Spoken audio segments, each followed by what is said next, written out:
Welcome everyone to our 2020 cybersecurity webinar. Thank you all for joining us this morning. We're so happy to have everyone here. Today's webinar will feature 20 ideas in 20 minutes, all ideas focused around cybersecurity. Our hope today is that these ideas will be shared in a fun, fast-paced, and educational way. We want today's webinar to have this fun vibe feeling, right? We're going to have fun all talking about cybersecurity. We have 4 panelists.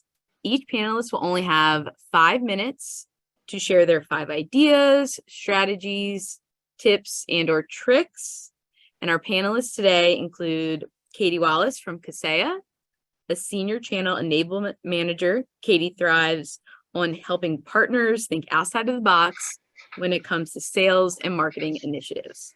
With a passion for helping people, her goal is to align her client's vision with the software's functionality and service capabilities.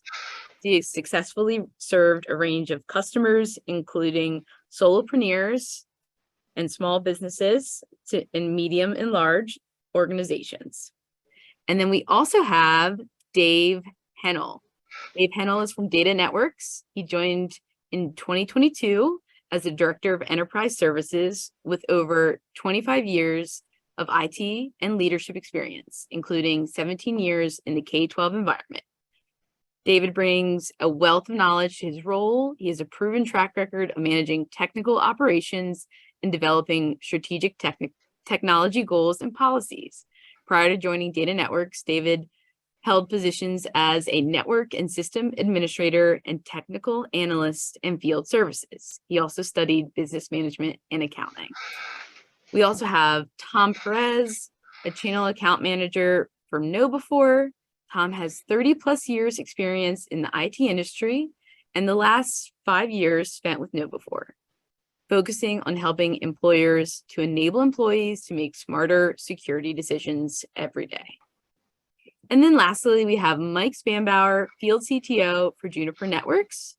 Mike is a technical evangelist for Juniper Security. He has over 25 years of experience in network and security advisory, consulting, and product strategy.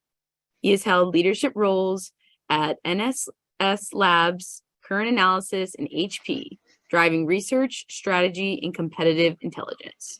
Mike's passion for solving operational and governance needs for organizations is reflected in his work with Juniper's customers, partners, and prospects. So if the panelists say anything today that sparks your interest or you would like to know more, please feel free to write your question in the chat. And we should have time at the end so we can answer a few questions or just talk a little bit more about the ideas that are shared today. Okay, so it's time to get started. Panelists, remember, I will let you know about 2.5 minutes through. Don't need to buzz you off, you know what I mean? Only 5 minutes. We got to stick to the schedule. It'll be fun. So Katie, why don't you go ahead and get us started? Perfect. Thank you so much, Sam. So just jumping right into things, building a strong defense, it's not easy since cybersecurity is not a one and done exercise. Securing your business's mission-critical data requires commitment and a proper plan. There are several pieces to this puzzle. One of the most important ones is having an ongoing risk management strategy or having regular risk assessment done. In simple terms, a cybersecurity risk assessment is the act of understanding, managing, and mitigating cybersecurity risks across your organization's infrastructure. Although a single assessment may demonstrate that your business is safe at just that moment in time, please do not assume that it will remain safe with how much our data and environments evolve. Think about it. We have new data that we're processing almost daily. We bring in new employees to our environment, and we want to make sure that we can trust that, we're staying secure. With conducting ongoing risk assessments, you can measure your security's posture against various internal threats and digital threats, and just determine how equipped you are to deal with these risks on an ongoing basis. Some things that I really want you to think about during this, whole process. What are your organization's most important IT assets? How would a data breach significantly impact your business's success? and what threats are there to your organization and its IT sources and resources overall. Organizations truly can't afford to underestimate even a single threat in today's cybersecurity landscape, making ongoing risk management a crucial operational standard. When you perform cybersecurity risk assessments proactively, you help to easily identify vulnerabilities within your network. A risk assessment helps you identify, which part of your environment is relatively weak against various security threats. Without the information presented by your risk assessment report, unfortunately, you don't stand much of a chance to properly prepare your digital security posture against those various vulnerabilities that we face on an ongoing basis. In a lot of cases, security incidences occur due to having a lack of admin control or just misconfigurations in place, again, because of how frequently our data and IT environments evolve. Cyber criminals, unfortunately, routinely exploit poor security misconfigurations, either misconfigured systems or data that has been left unsecure.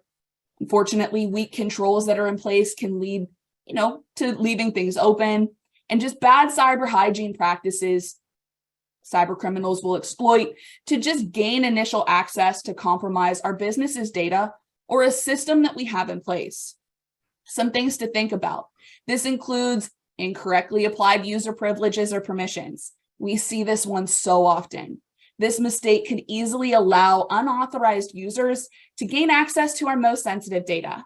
Another common route that we see being exploited is software that's not up to date, because we see it time and time again. We get those reminders to go through the update. We ignore them because oftentimes they come in at the most inopportune time during our day. Unpatched software can allow cyber criminals to exploit publicly known vulnerabilities within certain programs that we use to do our daily jobs and to gain access to sensitive information. And when they do that, they're launching things like ransomware, or they're taking control of our systems, all things that we would want to avoid at the end of the day.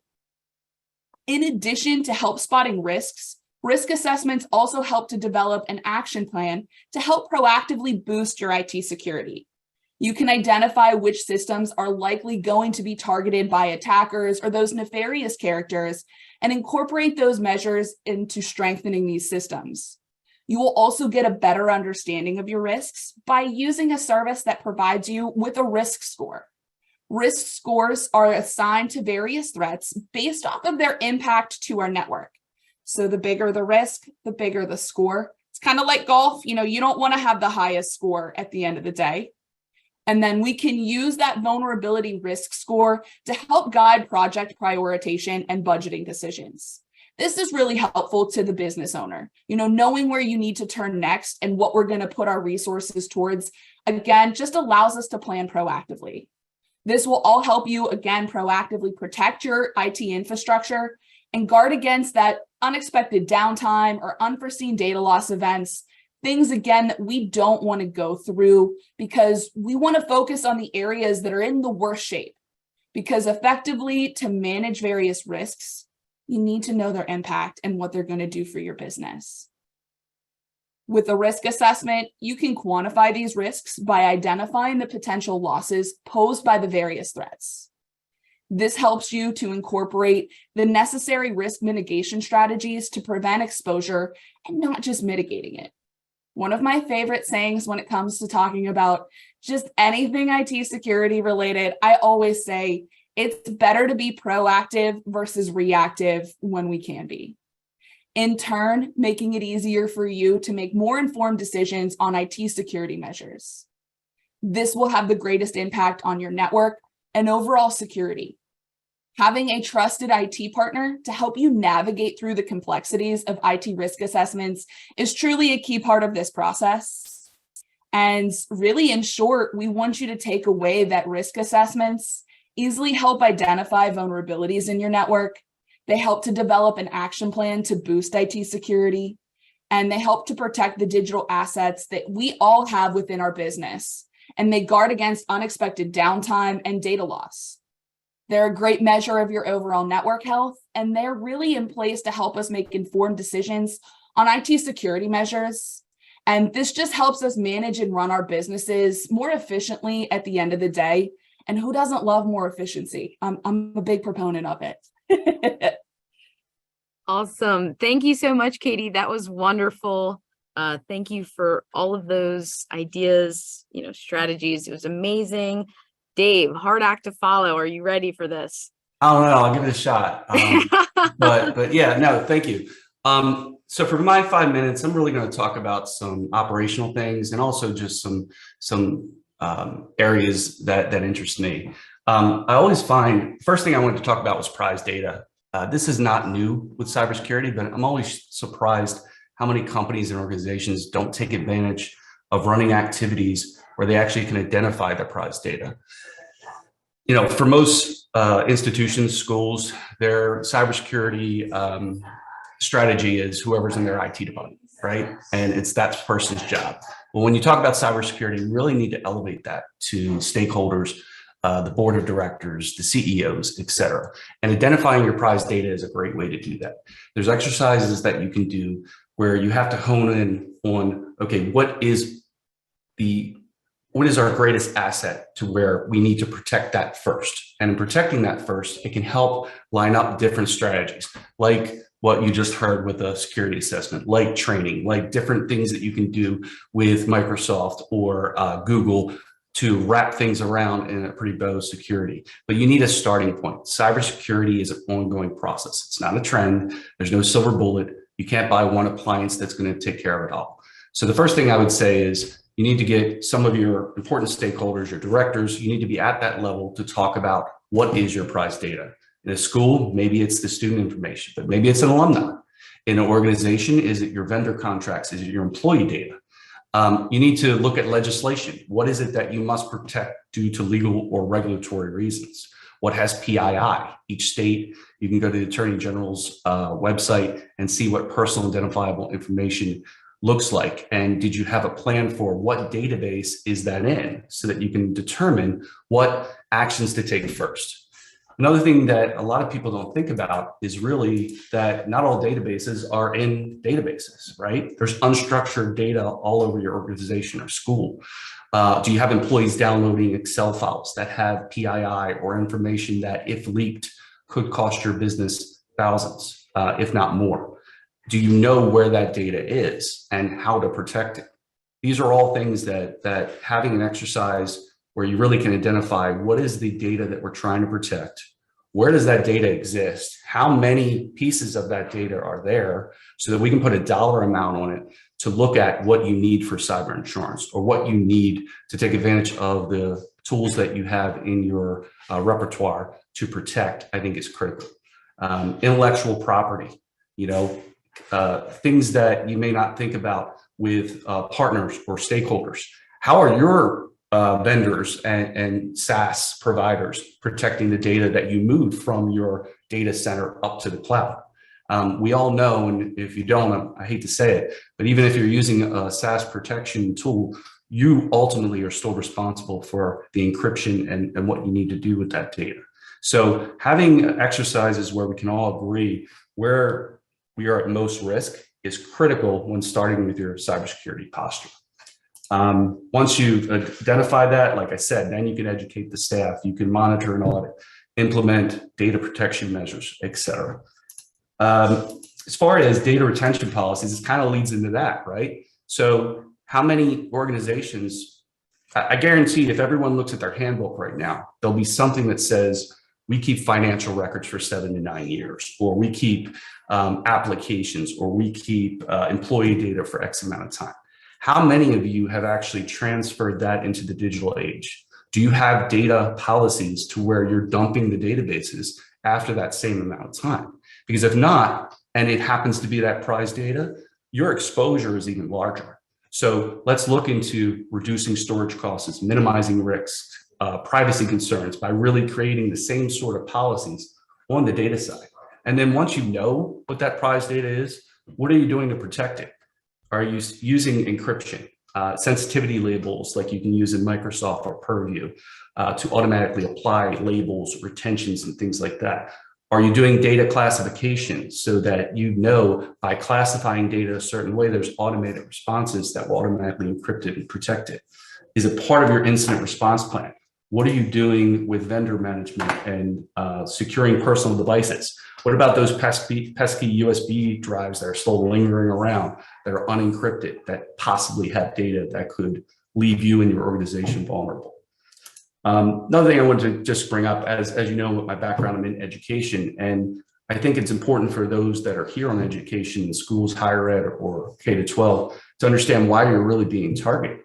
And a lot of it has to do with lack of awareness. So using tools to build up your training so that, you know, we're all as vulnerable as our weakest link, right? Cybersecurity is everyone's problem and everyone has some responsibility. We have valuable data that, quite frankly, most schools don't have the resources to encrypt or take care of.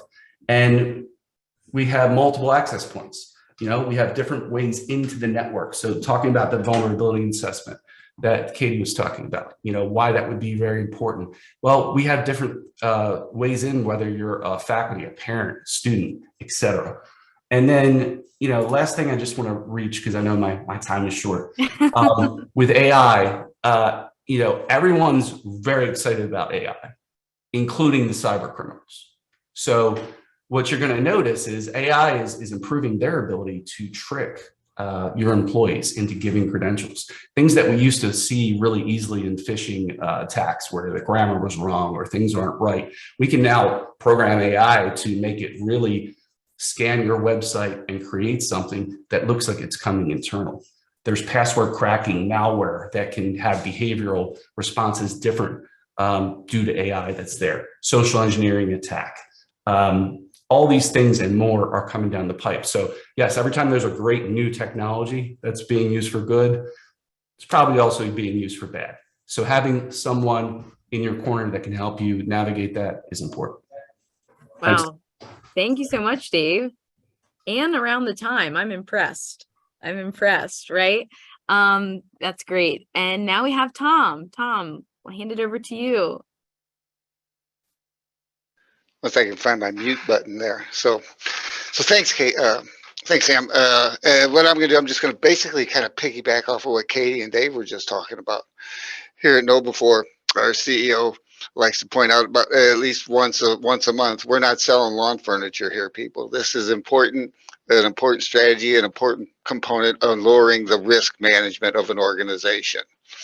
What we do here, what it's important is what you want to really do is create that human firewall.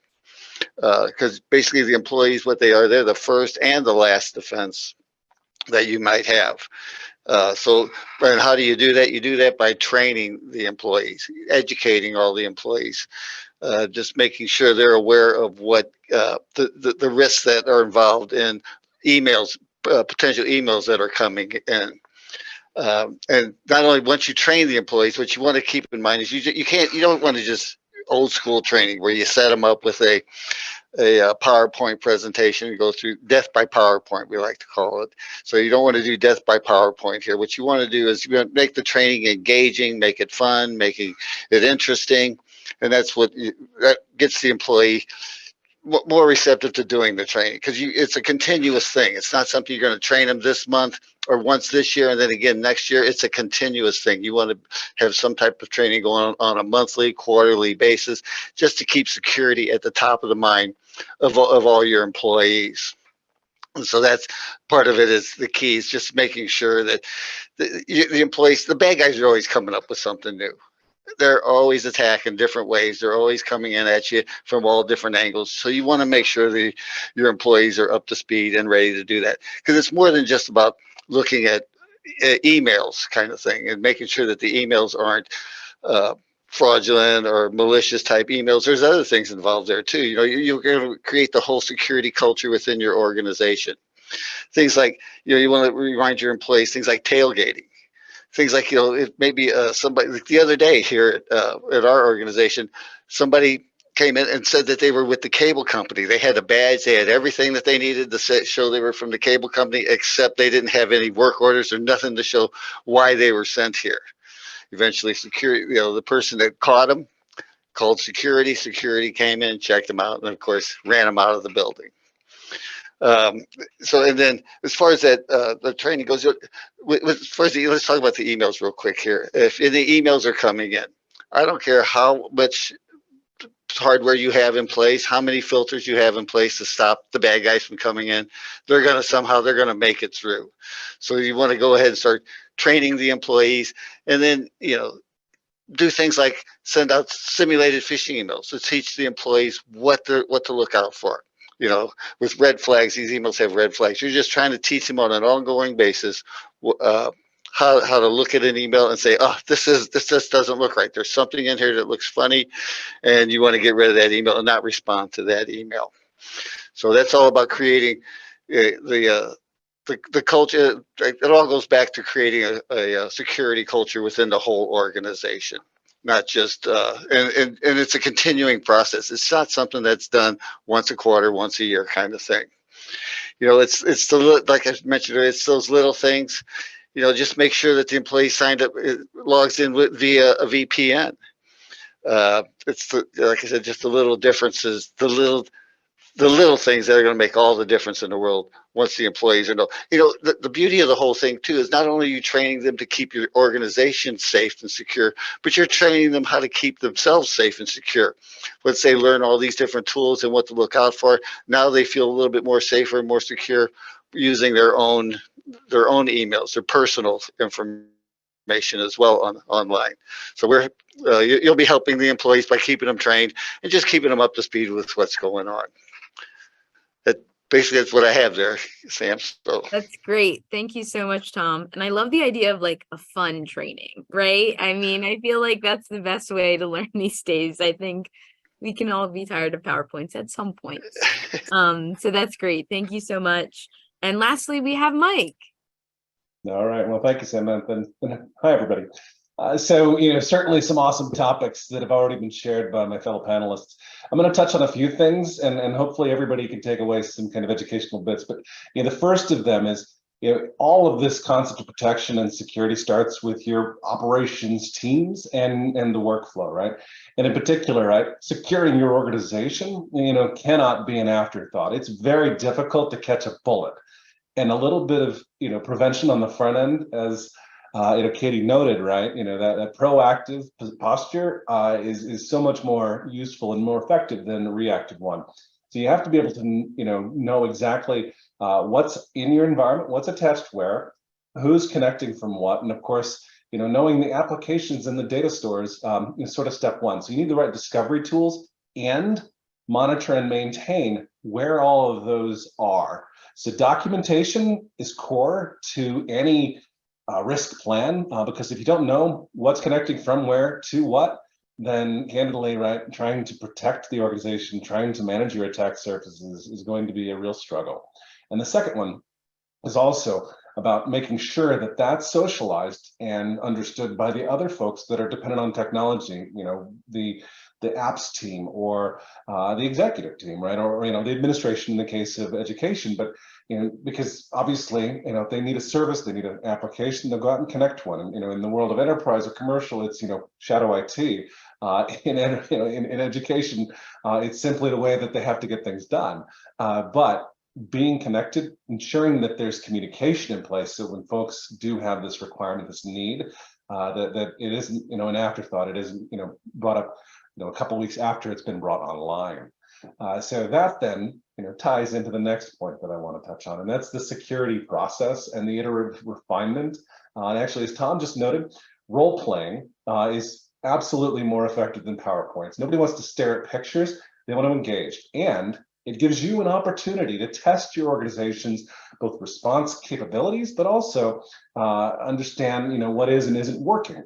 Because through the process of role playing, be it with users or with other, folks in the IT group, you surface where there are weaknesses or blind spots. And that gets back to being able to, know if you've got the right security mitigation tools in place, or whether you've got an opportunity or a need to further patch. And so that is absolutely critical in the concept of attack surface management. The next one's workflow hardening, and it's different from the iteration because back to all those steps, that role playing, the things that you've surfaced, make sure it gets rolled into not only obviously the investments and the technologies you have, but also that you're documenting and updating everything. So workflow is the whole concept of from detection on through response to, of course, remediation, and then wrapping it back to we have the right protections. That's critically important. So making sure that you're constantly updating that and documenting along the way, because the next point is talent investment retention. And really the key here is tribal knowledge. If somebody walks out with that undocumented insight because they've got a new offer, they've got a new job, they, I don't know, have something happen at home, they need to go stay home with kids, whatever, there's a real gap in loss of knowledge, which obviously weakens further, your ability to protect. And in the world of firewalls, right, those policies that reside on them, make certain who wrote them, if you can document them, because nobody wants to be the person that deletes a firewall. It's been on, been in use for 4 or 5 years, but nobody knows what it's for. So having the right monitoring mechanic to know if those rules are still in use, and if not, retire them, right? So, or at least suppress them, disable them, and then surface exactly what the heck they're used for.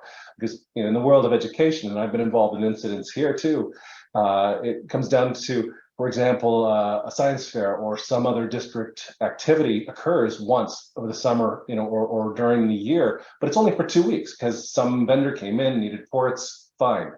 But then it was left open, provided rather an option and an opportunity for attackers to get it. And that's in fact what happened in a couple of different scenarios. So making sure you have that closed loop, verification, as well as that you're documenting these things along the way, and make sure you recognize that there are certain people, right, that a little bit of just awareness and acknowledgement, goes a long way to building and maintaining the morale, because this is that job that sits right under the surface and it's very hard.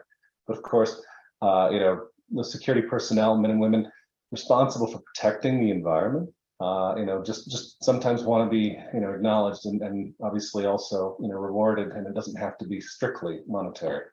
And the last I'll leave you with is this: vendor accountability, right? Know whether your vendors are delivering against the claims. And for us, right, we aggressively engage in verifiable objective third-party testing to both identify areas of opportunity and improvement, but also to validate how effective we are. Our technology, here in our firewalls world, right, is vetted by NetSec Open, Cyber Ratings now, formerly NSS Labs, right, as is noted at the beginning, right, my alma mater. I ran the research and testing practice. There's a lot that goes into it. It's hard to do yourselves, but leverage those tests and then augment with your own pen work or your own scenario planning so that you can further vet it's right for your scenario. It's not a substitute for testing yourself, but it is something that can shorten your time to deploy and ultimately get you the right technology faster, because you need to know that the technology is indeed working accordingly. So I'll wrap there. Lots covered, I know, but we can have an open forum now. So back to you. Thank you so much, Mike. I really appreciate it. I don't see any questions in the chat as of now. We do have a few minutes, so if you do have a question, please feel free.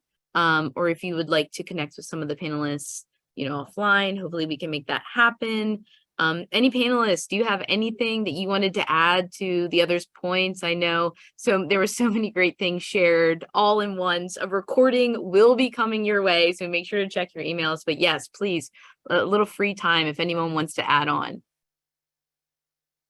Well, I just think, Oh, I love it. Who's coming first? well, I'm just going to point out a couple quick things. Katie says it's all about lowering the risk, and that's exactly what you need to do. Just make sure, put as many tools in place that are going to mitigate any risk you might have of being breached or as ransomware coming on. And then there is, like Dave said, there is no silver bullet. So you got to keep using it, keep assessing the situation over and over. There is no silver bullet that's going to stop it. Once they find the silver bullet, the bad guys are going to find a way to avoid that silver bullet. And then trust the technology with what Mike's been saying. You got to put it in, you can trust it, but you got to verify it again. So that's all I want to say. Love it. I don't know. I think it was Katie and Dave were going to say something. Feel free. I love it. Go ahead, Katie. Oh, thank you, Dave. I was just going to say, listening to all the panelists from an audience perspective, the thing that stands out to me the most, it's a hybrid approach, right? We got to have the right tools, but we also have to have the right process and the right people in place to make this engine go the way we need it to function. And I think that truly is key at the end of the day. It's not just the tools, it's not just the people, and it's not just the process. You have to have it all in place to make this go and to really secure the business the way that today's landscape is asking to be secured. And it's something that has to evolve. Changes happen. Changes occur on a regular basis, and we need to be able to identify what those changes are and where we need to go next. So to me, if I was sitting in the audience, that would be the biggest thing that I'm thinking about. When was the last time I changed my processes? Have I trained my people regularly? And that is, I think something that every business owner needs to be considering in 2023, almost 2024, which is crazy. I was a former director of technology for a long time. You're not alone. Figure out a way to get the rest of your organization involved in cyber. So in a school setting, what I did was I broached it the same way we did our crisis team. This was no different than, we need to prepare for a fire or a flood. What are we doing? Are we running drills? Is there money in the budget for it? You have to have that cybersecurity line in your budget. This is cost of doing business from now on, guys. And whatever your approach is, it needs to match your business. Look at the mission of your business, figure out what's the most important thing to secure, start working on that, and then branch back out. Dave, there was one question for you. Can Dave explain data classification a little bit more, and how is that done?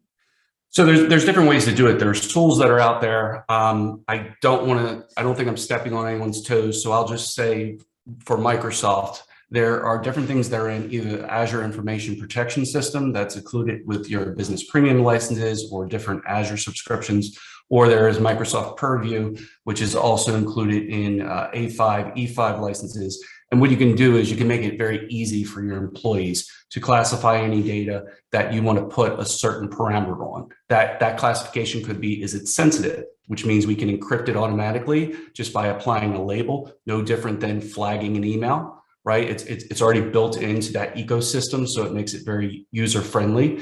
And what you can do is you can set policies up on each one. So you could technically track the data life of each object that has anything you want to track so that it can automatically be archived after the 7 years or 9 years by just flagging it the right way. Obviously, there's 100 ways to do this, and there's multiple tools that can do it. But if you have any questions about how to do that with Microsoft, by all means, reach out to us. Thanks. Mike, did you want to add something as well? I was just going to tie into something Katie noted, as well as what Dave just did as well. So nothing in this world is static any longer, right? The actors are wily; they are very adept, and as we've seen in the decade prior to AI being a big buzz, right? They do have robust tools, processes, and candidly workflows to iterate, malware families, variants, and basically find your weaknesses, right? Find the vulns that they can capitalize on. So, most of the campaigns that you're going to be subject to will be more of the, spray and pray, where they're just trying to find anyone to click on things, right? Generally, they're just sort of bolt campaigns. But those are reasonably consistently, defended against with effective processes, as this whole panel is sort of laid out, right? But from the employee side, and making sure that they're the line of defense, as Tom was noting, gone through the processes and the risk management that Katie did. And of course, as David said, right, you have to take advantage of the licenses you have. Folks don't recognize they have these awesome capabilities that are just part of some of the stuff that they're consuming, because for the bulk of the attacks that you're going to be managing, dealing with, it's again, preparing the user, ensuring you have the right tools and the right visibility controls, and effectively are able to respond in as close to real time as possible in the event that something is clicked, or ideally even before that click occurs, to avoid an incident, right? To avoid the cleanup, because again, catching a bullet after it's already fired is really hard. And the fact is, it's an incredible task for defenders to be asked to do, but they are day in and day out. So kudos to the men and women in your orgs that are heroes, every day yourselves, perhaps, as well as I have enormous respect for what it takes to develop a hardened team and kind of gel those processes. So all I was going to share is, again, that nothing's static any longer. Make sure that you have a cadence for review of processes, for training, and really for vetting of firewalls or endpoints, or be it whatever control you have. You can't just let it sit, because again, the attackers, the actors out there on the other side of this, wearing the black hats, are constantly poking, and so if you just sit there, they're going to find a way around or through, or they're going to find a weak point. So make sure you've got a robust set of processes, and you're constantly reviewing and challenging the team.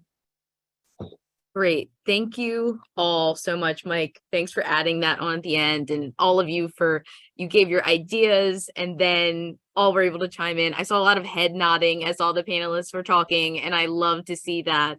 So thank you so much for your time today, panelists. So many useful insights, and obviously such a short time. I'm truly impressed, especially for the first Data Networks 20 in 20 webinar.